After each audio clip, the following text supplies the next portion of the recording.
review time here. Alright, today's a special occasion because I have a coffee that I've honestly, legitimately never had before.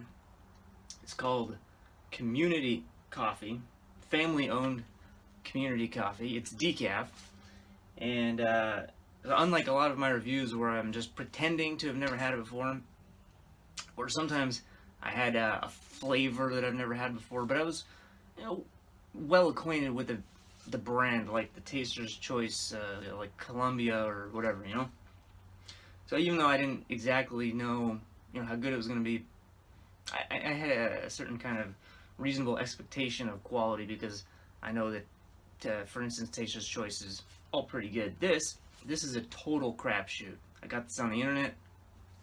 It's weird because it's got one of the most unappealing, unexciting coffee names I've ever seen. Community Coffee. It actually sounds like it's communist or something, and I don't know about you, but like when I think of things manufactured by communists, I don't think of like good quality. I think of the Yugo or something like that.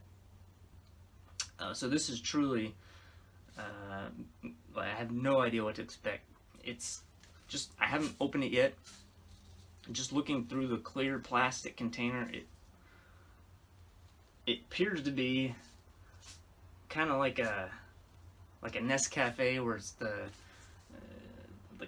congealed little pieces of freeze-dried stuff. It sounds kind of granular, not the fine stuff, but little beads. Alright, so I'm gonna open it up.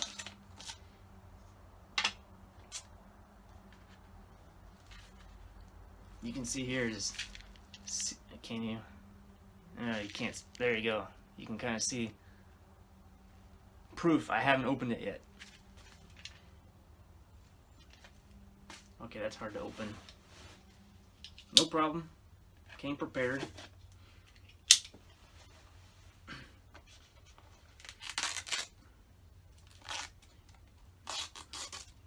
Oh, yep. It's just what I suspected. It's like the regular Nescafe, or it's the little, I would say, like what's it? Grape nuts. It's like grape nut consistency, except much lighter. You'll have to take my word for it. Well, no, you can see that. Okay, see that? Very nice. So just based on that, I'm going to be expecting something that tastes kind of like Nescafe. In my experience, like the different kinds of freeze-dried coffee, actually, when they look similar, they often taste similar. But this weird commie stuff, I don't know. This is going to be interesting. It's decaf too. Have I done a decaf review? I don't know. You tell me. Just gonna guess that I would use the normal amount. Got my hot water.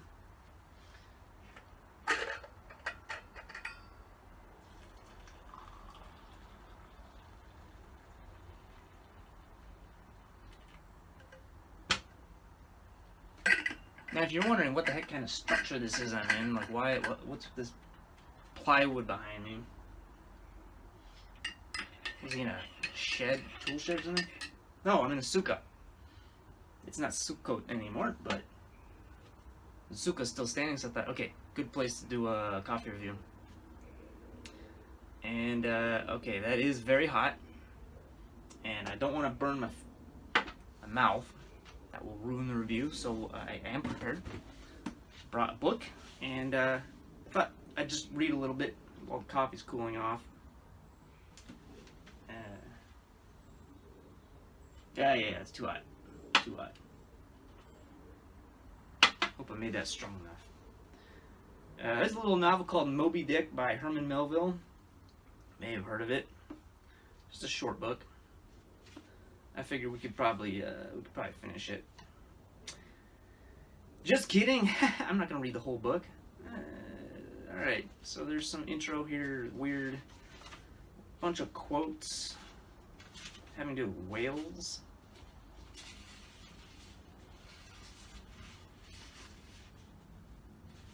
Yeah.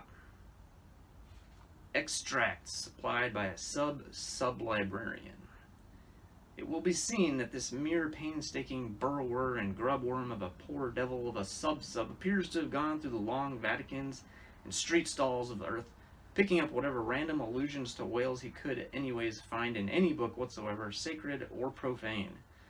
Therefore, you must not, in every case at least, take the highly higgledy-piggledy whale statements, however authentic in these extracts, for veritable gospel cetology. Far from it.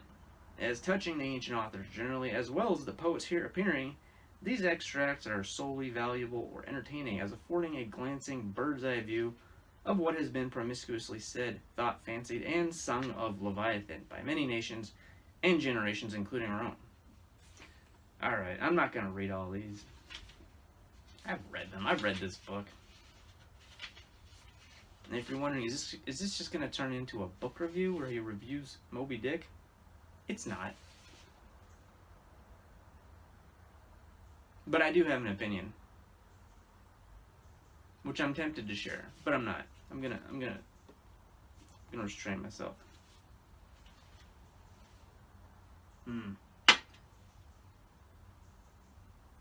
Still too hot. Okay. Chapter 1, Loomings. Call me Ishmael. Some years ago, never mind how long precisely, having little or no money in my purse and nothing particular to interest me on shore, I thought I would sail about a little and see the watery part of the world.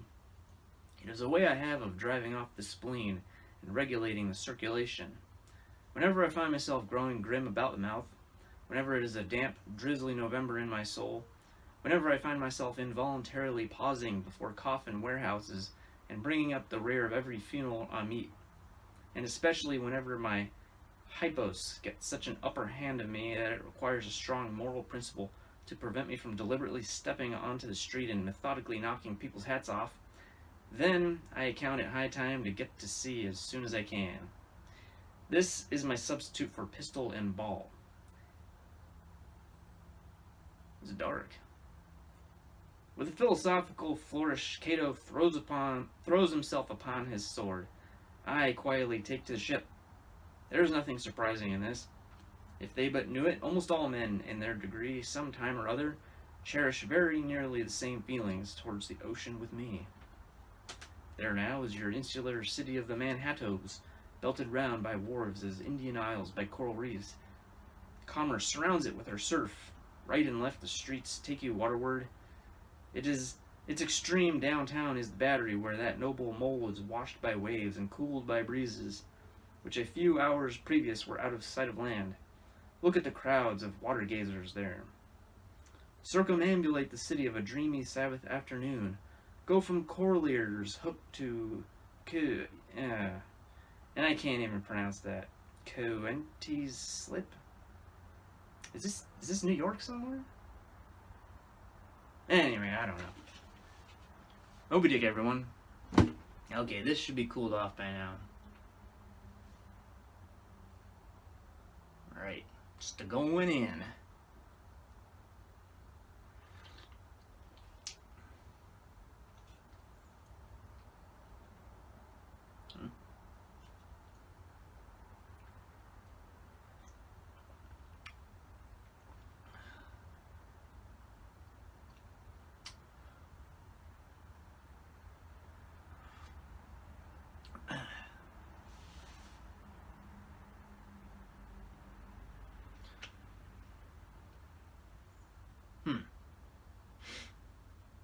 Alright, so straight off, I think I can say nothing's leaping out at me. It's not disgusting, so that's good.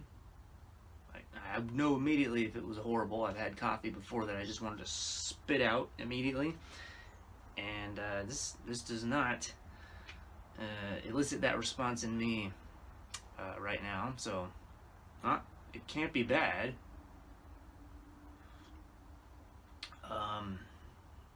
It's okay. I think I might need to make it stronger. I think I made it a little weak. They trick you with this by filling it with air. That's the trick of these granules. They also make it dissolve easier.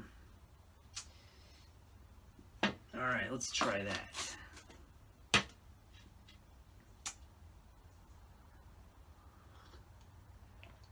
Oh geez, I'm up to 10.5 minutes. I'm sorry. I probably shouldn't have thrown the Moby Dick in there. I know what I'll do. I'll split it into like sections and you can skip the Moby Dick if you want. Alright. You know what? This coffee, I'm going to give it a passing grade. It wasn't particularly expensive.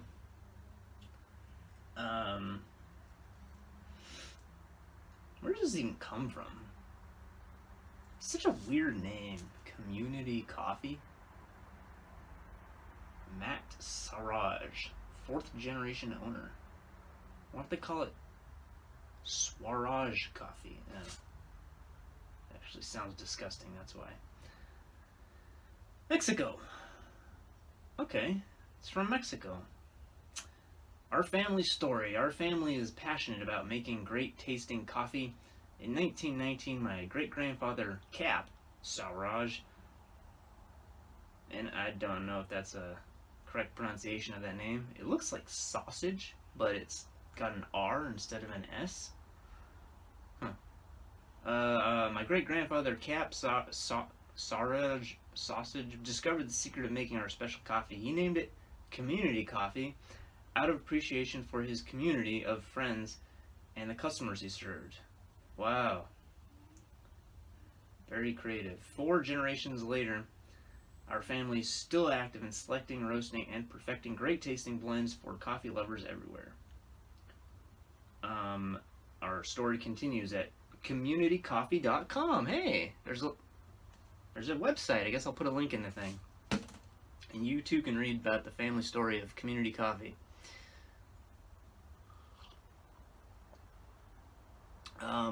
Okay, now that it's cooling off some more, I can taste the bitter notes, which aren't bad, but it is a bit sour.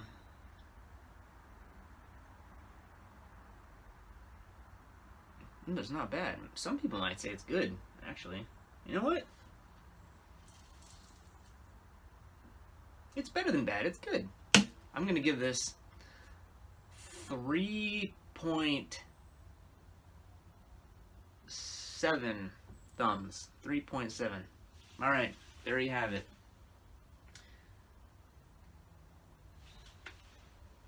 Family-owned community coffee, decaf, from Mexico. Enjoy.